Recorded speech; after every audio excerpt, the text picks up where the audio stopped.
All right, welcome back. So I'm going to answer the question as you saw in the title.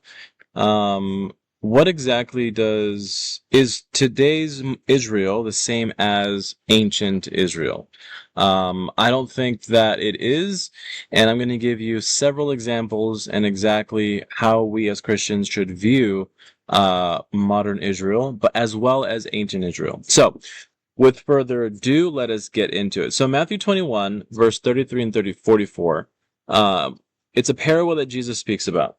It's a parable that Jesus says, and it says, "Here another parable. There was a master of a house who planted a vineyard and put a fence around it and dug a winepress in it and built a tower and leased it to tenants and went into another country.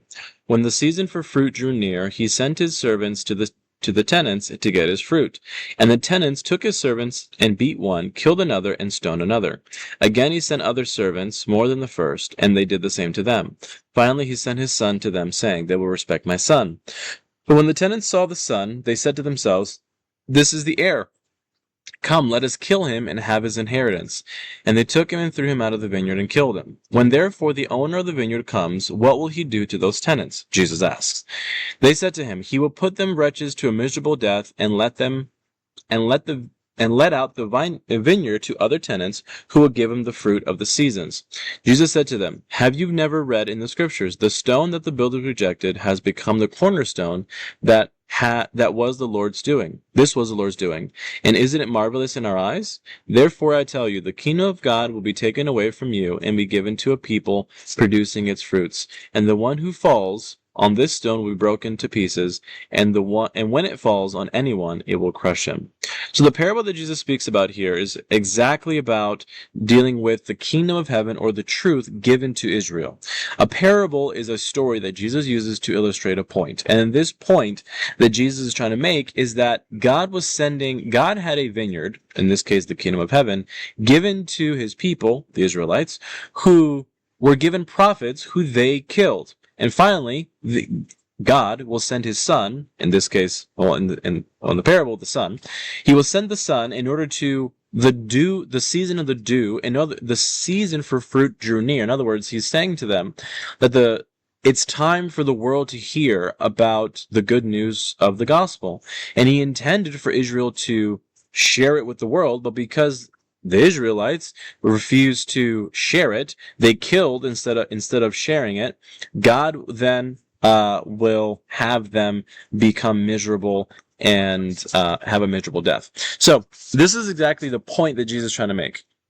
He's saying that well, he asks a question here, he asks the question to the people he's talking to. What will he do? What should he do? And then they reply, "Put them to miserable death." And then later on he says, "I tell you, the kingdom of God will be taken away from you, the Israelites, and given to a people producing its fruit." In other words, Jesus' intent, his whole plan, was for the Jews to share the good news to everyone. But because of the hardening of their hearts, because of their need of being in control, God said, "I'm going to share it with everyone else. I'm going to take it from you and give it to someone else." Now, to our understanding, this appears to be as if Jesus is saying that the Israelites who have the truth that truth will be given to someone else, and they will take it and run with it. And that's exactly what we see today. Judaism killed Jesus, or the Jews killed Jesus, and Christianity spread all throughout the world through the Gentiles and through other nations. But that's just one parable that Jesus spoke. Let's look at another verse that Jesus speaks about this. So in Matthew chapter 8, verses 10 to 13, Jesus says, "When Jesus heard this, he marveled and said to those who followed him, 'Truly I tell you, with no one in Israel have I found such faith. I tell you, many will come from the east and the west and recline at the table with Abraham, Isaac, and Jacob in the kingdom of heaven, while the sons of the kingdom will be thrown into the outer darkness. In that place there will be weeping and gnashing of teeth.' And to the centurion Jesus said, 'Go, let it be done for you as you have believed.' And the servants were healed at that very moment." So Jesus here is describing, Matthew is describing, rather, the story of where Jesus meets the centurion. And he makes two interesting observations. Number one, he mentions that the faith of a Gentile was greater than anything that Jesus experienced in Israel. So in other words, the people of God who had the truth had less faith than a Gentile who had not a full revelation of God for himself. And then Jesus goes on to say that the people from all over the world will come and eat with Abraham, Isaac, and Jacob, the patriarchs of the Jewish faith, and they will eat with them. In other words, they will be invited to the table, but the sons of the kingdom, in other words, the children of Abraham, Isaac, and Jacob, in this case, the children of Jacob, who was later on called Israel, will not will not have a place to sit at the table, but instead will be thrown out into the outer darkness, which, in our understanding, would be separation from God. It's not necessarily hell it's not describing hell, but rather separation from God. And what he's saying, Matthew's saying, or Jesus rather, he's describing the condition of Israel, ancient Israel, to what God's intent was for all of them to experience, which is true faith, where the centurion, the Gentile, has, and the children of Israel do not. And he says to them what the outcome would be. Those who don't have faith in God will be outside of his will, and they will have weeping and gnashing of teeth. Let me move my camera up here. It might be easier for me to see here. And the servant was healed at the very moment. So because of the centurion's faith, because of the faith of a Gentile who did not have the full revelation of God, but yet he knew the power that resided in Jesus, he had faith enough in him to, when he spoke, his servant would be healed, which the Israelites did not have that faith at all. They needed signs, they needed symbols, they needed examples, they needed more than a simple word from Jesus for them to believe, and a Gentile believed it. So in this case, Jesus is making an example that even those who are outside, who have a limited knowledge of God, will be able to sit with Abraham, Isaac, and Jacob, the patriarchs of the faith, rather than the children who were supposed to be able to have a seat at the table. But that's what these are Jesus' words. Let's look at what Paul says in Romans chapter 2. Romans chapter 2 says, Romans 2, verse 26 to 29. So then, if those who are not circumcised keep the law's requirements, will they not be regarded as though they are circumcised? The one who is not circumcised physically and yet obeys the law will condemn you, who even though you have the written code in circumcision are a lawbreaker. A person is not a Jew who is one outwardly, nor is circumcision merely outward and physical. No, a person is a Jew who is one inwardly, and circumcision is circumcision of the heart, by the Spirit, not by the written code. Such a person's praise is not from other people and from God. Let me change the translation here. Here we go. So this is the English Standard Version. I read the New International. It reads similarly. But this is the point that Paul is trying to make here. This is the first question. This is the first part of his argument, that the uncircumcised, in other words, the Gentile, who keeps the precepts of the law, in other words, who keeps the articles of the moral law, will not they be regarded, who is uncircumcised, as who is circumcised? Because Paul's thinking is, the thing that matters is not whether you are cut on your physical and the outward, but rather what you do in obedience to God. And the moral law here, speaking about thou shalt not have any of the gods before me, don't have any graven images, don't take the Lord's name in vain, keep the Sabbath day holy, don't commit adultery, on your father and mother, all these things, right? So the moral law that Paul is saying here is that the uncircumcised who keeps these moral laws, will not they be regarded as though they are circumcised? And then he says, then he who is physically uncircumcised but keeps the law will condemn you who have the written code and circumcision but break the law. So the ones who are actually cut in the flesh, in other words, the Israelites, who have the written code, in other words, they have the traditions, they have the laws, they have the precepts, they break the law, even though they have the written code. And it's because the code, the written moral law, has always been external. It's never been internal. They've always made it a point of what you have to do with your hands and feet rather than your heart. Because later he makes a conclusion to his argument, for it says, for no one who is a Jew who is merely one outwardly, nor circumcision outward and physical. He makes the claim that a Jew is not simply somebody who is born by the lineage, the heritage, the bloodline, but rather a Jew is the one who is inwardly. A Jew is somebody who is circumcised of the heart by the Spirit, not by a sword, not by a knife. It is not by the traditions of the Jewish order that you are technically a Jew, according to Paul, but rather if you obey God and are faithful in what He's asked to do in accordance to the Ten Commandments, but also in all the ways of life. Because in not just the not Jesus not only amplified the law related to man, but when he said that if you look at a woman with lust, you commit adultery. If you hit your brother, you committed murder. All these things. He even goes on to say that for the Sabbath itself, the Sabbath was a day where you couldn't do any work, which we should still do today. But also, he says you need to rest in your ability to think that you can accomplish your own salvation. The Sabbath was a reminder of our creation, and Jesus makes it clear that the Sabbath was supposed to also be a reminder of our liberation from sin. So the Sabbath was created to show us our creation as well as our liberation from sin. And the Jews who have these laws and have these customs and festivals, they are breaking the law because they don't have the faith that is required to live in obedience with it. Because for God, as well as for Paul, it's not simply enough to do what the law says, but it's better to have it change your heart and your life. So a Jew is not someone who is outward but inward. And this is speaking to the early Gentiles and Jews who've been converted into Christianity. But that's not all. Let's go to Galatians. This is really interesting. When I found this out, it blew my mind. So Galatians chapter 4, verses 21 to 31. I'm going to read the whole thing, and then I'm going to break it down a little bit. Tell me, you who desire to be under the law, do you not listen to the law? So he's speaking to the Jews here, right? Because they want to be under the law. For it is written that Abraham had two sons, one by a slave woman and one by a free woman. But the son of the slave was born according to the flesh, while the son of the free woman was born through the promise. Now this may be interpreted allegorically. These women are two covenants. One is from Mount Sinai, bearing children of slavery. She is Hagar.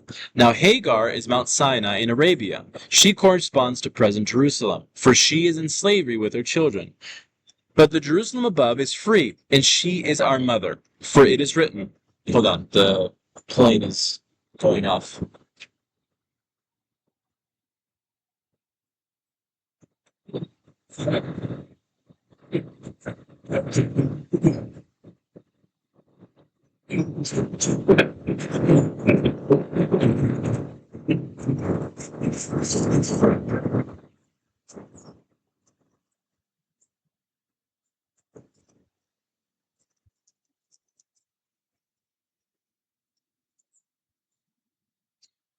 All right.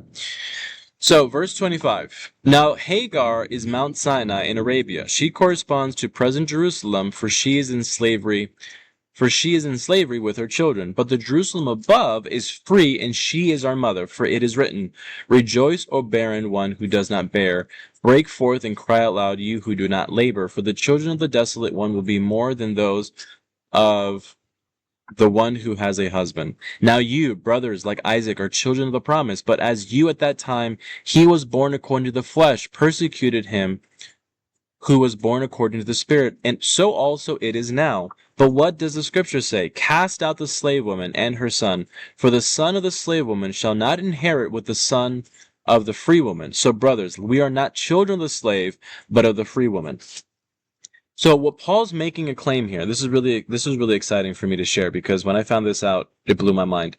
Paul is literally calling the Israelites the children of Hagar. Let me explain. Here in verse 24, he says that this is an allegory. So he's not doing away with the literal story of Abraham and Isaac and Hagar and Sarah, but he's bringing out a meaning of it to illustrate a point.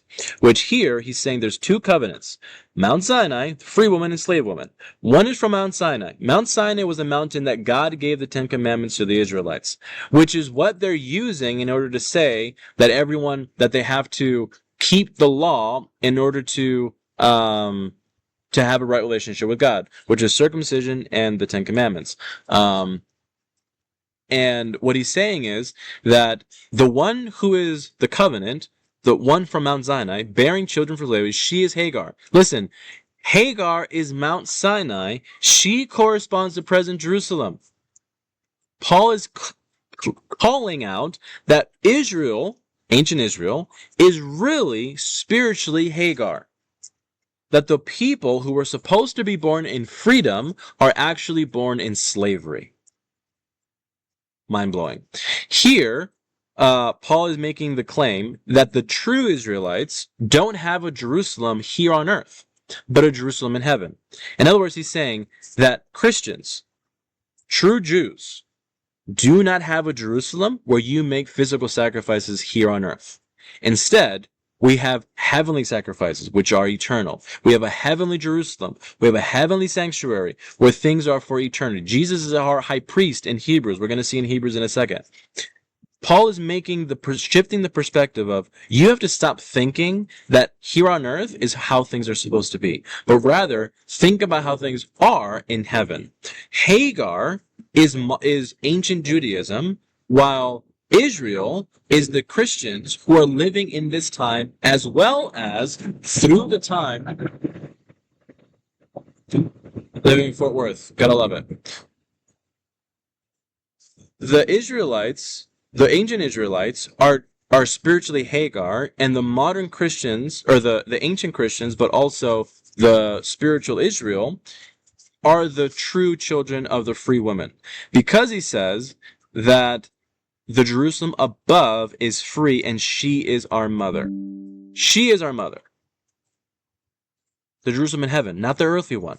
Which would mean that ancient Israel, that the faction of ancient Israel is no longer in effect. In other words, the things that they had to obey and do no longer apply to modern Christians, except the moral law. But that's a different topic. Practicing Judaism is no longer necessary because Jesus fulfills the things that the prophecies and the festivals and feasts and things were pointing to. And that's Paul's argument here, that the children of the slavery is ancient Israel. But we who are of a better promise are children of the freedom, or the children of the free woman and of the New Jerusalem. And what New Jerusalem are we? What perspective should we be focusing on?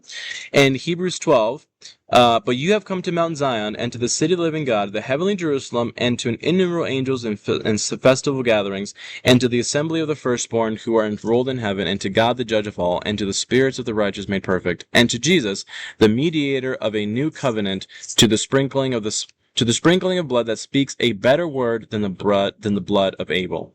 The perspective that we Christians today should think of is the Jerusalem in heaven, not a Jerusalem being built here on earth. Because the truths of the kingdom of heaven were given to the Jews, but Jesus says will be taken away from them and given to others. Which means on the stage of the prophetic battle of good and evil, there will be a point of contention, not between Judaism and Christianity, or another religion, but rather, I'm going to do another Bible study on this later, but rather a conflict within Christianity itself. This is where we see Revelation, the prophets in Revelation, and the battle between obeying God and obeying man. But up until this point, this is where everything comes down to. This is all history.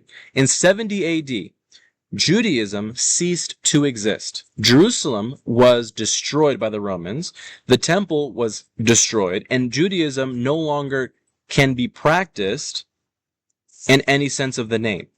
And it was prophesied by Jesus that it would happen so. And so for almost 2,000 years, Judaism did not have a place to exist. It wasn't until 1948 that Jews actually, or Judaism went back to, or Israel went back to modern Israel. But that's a political Israel. Ancient Jews were scattered all throughout the world, from all the way to through Africa, all the way through Europe. There are no modern Jews today. Even if they claim to bring their lineage all the way back to the Abrahamic or Israelitic tribes, the fact is, modern Jews do not exist. There is no such thing as the tribe of Dan, the tribe of Issachar, the tribe of Reuben, the tribe of Judah. All these things, they don't exist anymore because they've been scattered throughout all the world. And we cannot be distracted by what happened 2,000 years ago in 70 AD with what is happening today. That the Christians, the Gentiles, were given the kingdom of heaven to teach and to share with the rest of the world, just like the parable of Jesus says. And today, modern Israel is not the same thing as ancient Israel. Ancient Israel had practices, had customs, and had things particular to their time. Modern Israel is not connected to that Israel. Even if you speak to the Jews today, they will tell you themselves they cannot practice Judaism because they don't have a temple, they don't have a sanctuary, they don't have a high priest. And it's all prophesied to have been concluded in 70 AD, where Jesus was in that parable, and later on in Jesus' words, he says that be careful that your flight not be on the Sabbath, and to, when you hear the calamity, the desolation about to happen, flee the city of Jerusalem, because this is an appointed time where Israel will cease to exist. They had time up until 70 AD to change, or before that, to change their course and to preach the gospel, but they didn't. And actually, even before that, it was actually during the time of the stoning of Stephen that the message that was given to the Jews was taken away from them, and the Gentiles were able to then, or Paul was able to preach to the Gentiles and spread the good news of the gospel throughout the world. So the takeaway from this is twofold. Number one, ancient biblical Israel is not modern Israel, and the truth that was given to them is not given to them again. That modern Israel today, does not have a plan in God's redemptive story.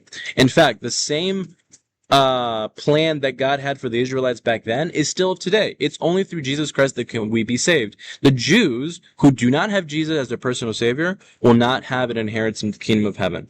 Because it's not by simply your bloodline that we saw in Romans. It's not by your bloodline that you are a Jew. It is when you are circumcision of your heart, which is by the Spirit, which is by the words of Jesus. So I hope that has been helpful. Please leave a comment down in the description. Please leave a comment down in the video to let me know what you thought of. Maybe you even have some insights as to this show. Share some Bible verses for yourself and continue to study. This is an ongoing Bible study. It's an ongoing discovery of what the truth says. So with that said, thank you so much. Peace. I'll see you in the next time.